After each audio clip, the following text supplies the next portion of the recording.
Well, it was exactly as we thought it was going to go. Not only was it all about that medium tyre and how good the Red Bull was in that setup on the medium tyre from the line into that first stint. That's what won it for Max Verstappen. But also it was Max doing exactly what we thought he was going to do, which is go down the outside into the first corner, while Valtteri was worried about not taking Lewis out. Max just took advantage of that on the racing line and passed them both on the outside, taking advantage also of how wide the track is at turn one. It actually gets wider. If you measure the width from apex to the outer extremity of the corner, it's actually wider there than it is in terms of its straight line dimension. So Max had all that sussed, beautiful pass into the first corner. And thereafter, on the medium tyre, of course, that was the moment when he was going to win this Grand Prix. He actually went 3 laps deeper into the first stint than Lewis, but by then the damage had been done anyway in terms of time and margin. There's no way in the world Lewis was going to be able to make up for that, even if he had a big advantage when they went to the hard tyre. But Max's hard tyres were 3 laps newer. That was a big point as well, and thereafter he just pulled away from Lewis. So the only question then was what Sergio Perez would do. And as we said yesterday, yeah, he was there watching, waiting, and he ran really deep into the first stint. Again, magnifying how good the Red Bull is on that medium tyre race setup on full tanks. Just superb. And he was able to get 11 laps on Lewis. So that was 11 laps, obviously, that he was going to have on Lewis on newer hard tyres towards the end of the race. And I think it speaks to the quality of Lewis Hamilton's drive in what was a pretty difficult car on the day. Nothing like as good as the Red Bull-Honda, of course, on either the medium or the hard, as it turned out.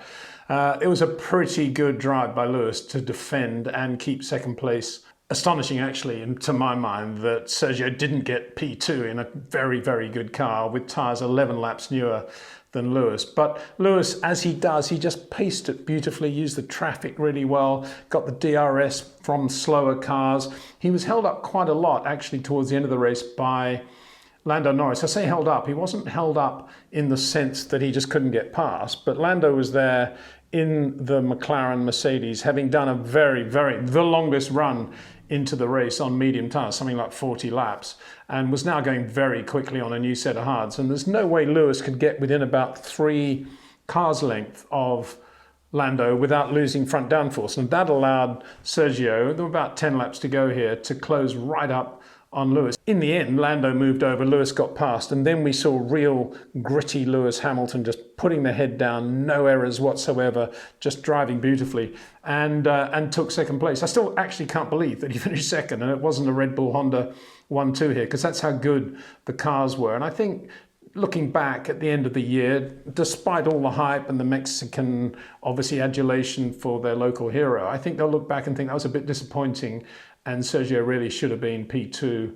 in that race. As for Valtteri Bottas, the pole sitter, well, again, it was kind of, as we said, he was caught in the, almost like caught in the headlights going into turn one, because he's concerned about Lewis. He's braking earlier than perhaps he would if he wasn't a teammate of Lewis Hamilton's. And as a result, when a driver's doing that and he's trying to make sure he doesn't hit anybody, particularly his teammate on the inside, and he's got Max coming down on the outside and he's probably going to have to let him go, he doesn't become the racing driver anymore. He's just a guy there trying to make sure he stays out of trouble. And Daniel Ricciardo could see that. Daniel Ricciardo, who actually had a pretty good qualifying session, for once he was in good shape. Lando was at the back of the grid because of his penalty for an engine change. So Daniel's being Daniel Ricciardo and very aggressive into the first corner, taking advantage also of that top speed that the McLaren Mercedes have. And he's down the inside, seeing how quickly he's catching Valtteri.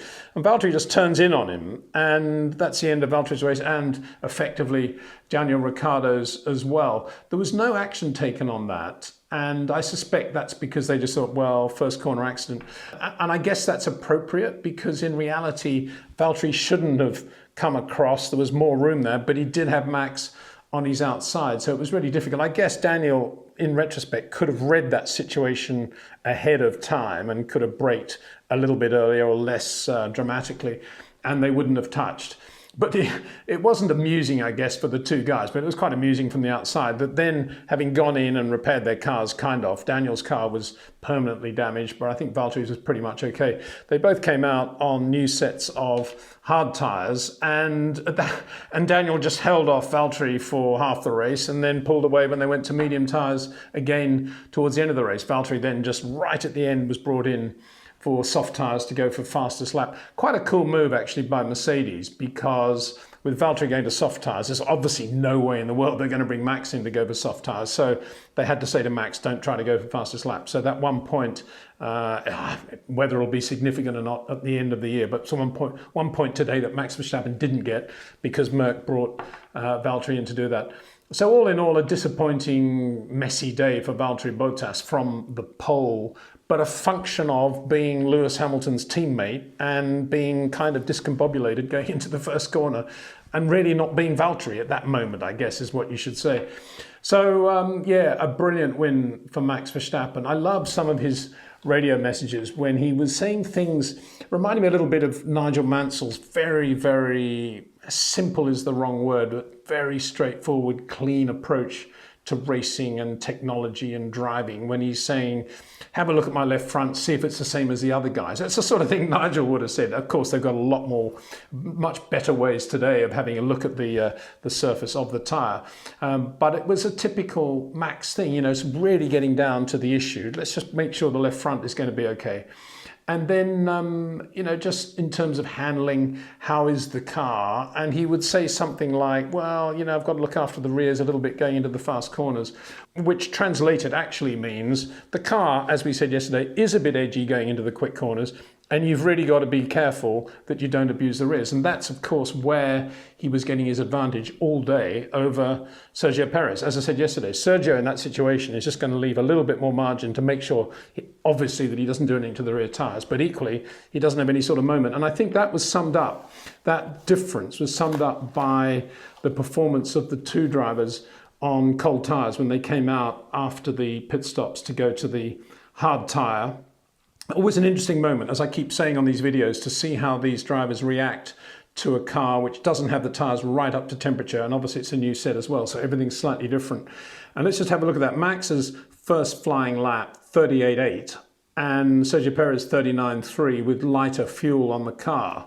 And so I think that says it all. On cold tyres, this is a car that Max Verstappen can get right on top of, and that is where his skill is. It is in knowing that if the back end does something, he's got the platform created and he's going to be able to react in the perfect way. Just to compare that with the two Mercedes drivers, well, compare that with Lewis Hamilton's outlap 41.4. Just as a reminder, Max 38.8. Now that shows the difference, I think, between the Red Bull and the Mercedes. If you wanted, in a nutshell, to describe how much slower the Mercedes was than the Red Bull as a package in Mexico, 41.4 Lewis Hamilton, 38.8 Max Verstappen. And Lando Norris, interestingly, late in the race, did a 40.8 on his first lap. Impressive to see McLaren on its outlap on coldish tyres. Well, Lando Norris is good. We know he's really good.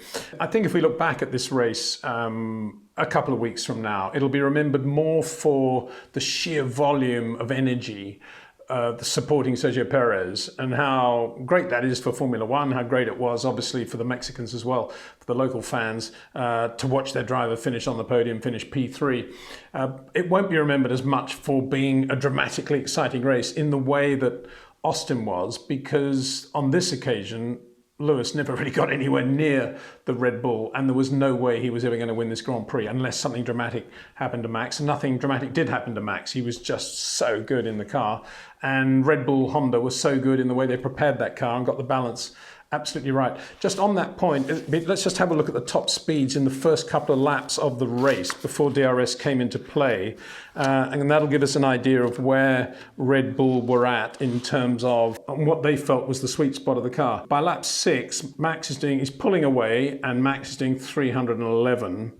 On full tanks, obviously, and Lewis 325. So still a massive difference in top speed. But to me, that translates to Red Bull getting back into that sweet spot of the sort of, when the fuel load is light, they're looking at sort of 330, 333 for Max Verstappen top speed. And despite all that advantage in a straight line, the Mercedes, just being killed around the lap, particularly on the slow corners and traction on the slow corners. They were the areas where it really hurt the Mercedes. Quick look at some of the other results. Pierre Gasly, a completely lonely, almost forgotten drive into P4. A really good drive by Pierre, and that car has been quick all weekend. And interesting to see some team orders coming into play at Ferrari, although Carlos Sainz started ahead of Charles Leclerc on the grid, Charles made the most of that drama at the first corner and came out ahead of Carlos Sainz. But Carlos did a very good job of extending his first stint, and quite late in the race was on tyres about 10 laps newer than Charles. And Charles was given orders to let Carlos pass to have a go at Pierre Gasly. And then even more interestingly, a nice touch this, I think, when Carlos realised that he wasn't going to be able to do anything about Gasly, the position was then given back to Charles again. So Charles finished 5th, Carlos Sainz 6th. And then we had 3 world champions, 3 former world champions, Sebastian Vettel, Kimi Raikkonen and Fernando Alonso finishing behind them. Sebastian got the best of that group, but Kimi drove well all day. He was there, he was in contention, and he finished in the points. And Fernando did very well from where he was on the grid as well to be in the top 10 as well. So some very nice driving by those 3 very polished world champions in the top 10. And then finally, Lando Norris got the last point, well deserved too. He had a pretty scrappy weekend up to the race, started from the back of the grid or near the back of the grid and finished 10th with that very, very long stint into the race on medium tyres. And it's easy to say here, long stint, but what it means is incredible tyre management and living with the way the car's going to change with its balance, and then finding laps when perhaps the grip's coming back a little bit, and then living with the car when it goes away, which Lando, like Charles, like Lewis, like Max, is very, very good at doing. So another peerless performance by the Max Verstappen Red Bull-Honda combination. Credit to both sides of the wall there. They both did absolutely superlative jobs. I mean, there is no doubt at all that all the top drivers are really, really good under pressure. And it showed with Max a little bit. There was no pressure on Max, but there he is just talking about the tyres, and they're giving messages to Max, almost as if he's on a NASA mission and they're saying, yeah, Max, it's okay now to go and have breakfast, do whatever you're going to do. It's the same thing. Yeah, Max, tyres look good, carry on. And with Lewis, Lewis was brilliant at one point when he said, are you guys still there, basically? Hadn't heard anything for a while. And they're thinking on the pit wall, our driver's under massive pressure. The last thing he needs is radio transmissions from us at this moment. He's got to focus. And there's Lewis driving around doing exactly what he should be doing, still with the mental capacity to say something like that to lighten the moment.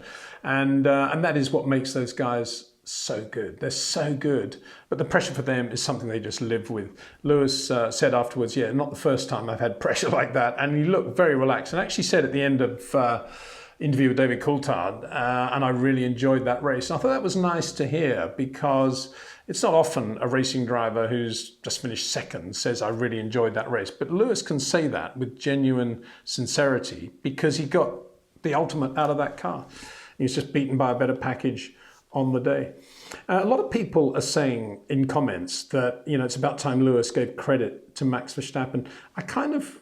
I'm a massive Max fan, have been for a long time, and I said 3 years ago that I thought he was going to win the World Championship the following year, so it shows how much I know. But I think that Lewis is always very courteous towards Max from what I can see. He's always saying, congratulations to Max, he drove really well. And then he talks about how good the Red Bull is, and why wouldn't he? Because, it is a better car than the Mercedes right now. So this is, I guess, we're getting to the point of the final point now, which is we've seen how close Mercedes have got to Red Bull since Silverstone, since the advent of the Pirelli stiffer rear.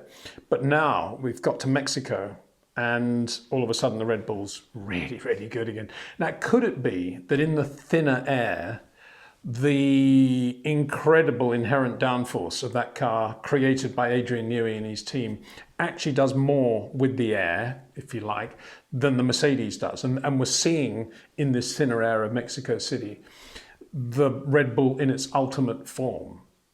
Incredibly slow on the straight compared with the Mercedes, but phenomenally quick around the lap. And I think, to some extent, that is, you could say, this is the seminal moment, not only of the championship, but certainly of the evolution of the 2021 Grand Prix car, because we're never, ever going to see anything better, I think, than what we saw today in terms of that technical package, the Red Bull chassis and the Honda engine around Mexico in the hands of Max Verstappen. Just outstanding.